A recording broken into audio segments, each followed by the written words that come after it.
I may not have. Okay, I want to show you something new I've gotten in the shop, and it's my new US Solid induction forge. Now this forge is made in China. It says US Solid, but it is a Chinese-made machine, just so you'll know. I bought it to use to heat, especially heat rod ends when I'm doing upsetting, when I'm making leaves, things like that. It'll just save me on propane. And what it has this unit here. I've got it wired up right now, just kind of temporarily, to a welding plug that runs over to a circuit across my shop. The wires on the back, it just gives you a place to hook up your 220 right there, if you can see it. So it's just got this little cover over it. That is hot under there, so you have to be careful. And then the ground wire goes down there. So what I did, I had this larger diameter wire already made up with a 3-prong end on it. So I just got it hooked up here, and I put some tubing around the cable and just wire tied it, because I didn't want stress on these down here. So it's kind of just rigged up right now, but it's working fine. I've got this just set up. I was going to put it on a dolly, like a cart, and I may still do that in the future. But for now, I just wanted to run it for a while, get used to it. This is the Tig cooler, also from US Solid, 25 liter. It just transfers the water from the cooling unit, which is, you hear the fan running, that's what's making all that noise, through the induction coil at the front, and then back through, and it cools it off, and it just circulates that through there to pull the heat out. I am using, let me see if I can find it. I am using a product called, it's by Kinesco. It is a cooling fluid. It's rated down to, I think it's minus 14 Celsius. It's below zero rated. Basically what it is, it's a real purified water and antifreeze. I just bought it. It's made specifically for cooling machines, welding cooling machines. So I went ahead and just spent the money and put that on there. But you could use distilled water and antifreeze, the way I understand. I know you can use distilled water, and I think it said in the book to just add antifreeze. But I just went ahead and bought that product. It's real clean. Hopefully will keep rust and corrosion out of my coils and things like that. So what I thought I'd do just for a second is show you how quickly this heats up a piece of metal. I do a lot of 1/2-inch square stock. Matter of fact, I am just finished forging a bunch of leaves for a gate that I'm making. May show you that here in a minute. And I wish I'd have had this hooked up when I was doing it.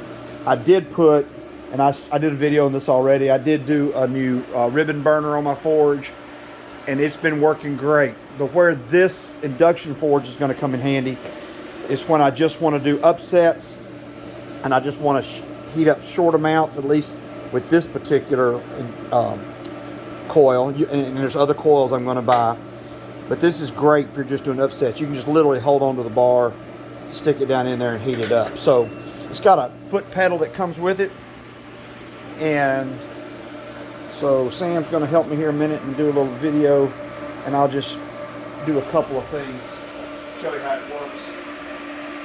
This is brand new to me, so just FYI.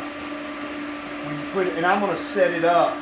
I'll eventually make me some jigs where I can just lay a part in there, have it floating like this. I'll build a little stand. I'll have the coil, I'll either turn this coil upright, probably, because this is not real conducive. I'd rather have it going in there sideways. So I have some other things to do. But basically I've got the output on maximum right here, and the retain power is for an automatic mode. I am not using an automatic mode, so I'm just using the manual mode. So what I'm going to do is I'm going to step on the pedal, which you'll see, and I'll stick. Now this bar is totally cold. It's kind of cold in the shop today. It tells me how long it takes to heat it up, and this, like I said, this bar is cold, so if I do a reheat, it'll be a lot faster. So I'm right at about 20 seconds. And at 20 seconds, I can just come over if I'm making leaf ends. And normally I'm holding this piece with tongs because it's so hot coming out of the forge. and say I get a little cool and I just want to go back and do a little reheat. I was hammering that kind of slow. Just stick it back in there. And whatever you've got in that coil is what's going to get hot. If I move it up, so you can heat a longer area, but I just want to get that tip hot, so I just get the tip hot. Come back over.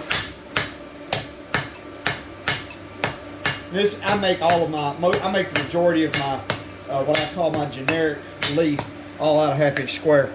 But it's a pretty nice way just to heat that up.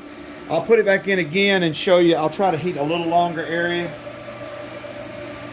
Again, I'll just step on the pedal, I'll put it in.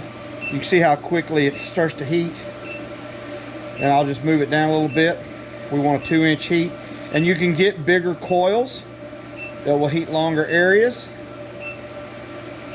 And I'm just looking at my timer up there. I'm just kind of curious of what it's taking. But you know, we're going to be less than 30 seconds to get it up to temp, which is pretty nice. So if I want to forge a leaf right here on my power hammer, I'll tell you what I'll do. I'll just go down a little further, because if I'm forging a leaf, I'm actually just going to heat this part up down here, not the very tip. And that's what's nice. The heat's not traveling up this bar very fast. I can come out of there and I can go right to my power hammer. If I didn't have this die in there, and I would forge that in. I got a veining die in there right now. But I would go to my forging hammer and forge that down. So you could really isolate your heats. You know, putting a little 2-inch long or 3-inch long heat just for fullering something down is really going to be handy. And I think this forge is really going to do a good job. Got a little noise to it, but you know, with my new ribbon burner, it has a little noise too. So just thought you might be interested in that. I can't speak of, I have a friend that has one of these. He recommended it. I took his recommendation. I have no long-term use with it, so I hope it holds up well. But I'll be doing some other videos on it, I'm sure, in the future. But this is just my first, literally my first operation in heating of it. Y'all have a blessed day. Take care.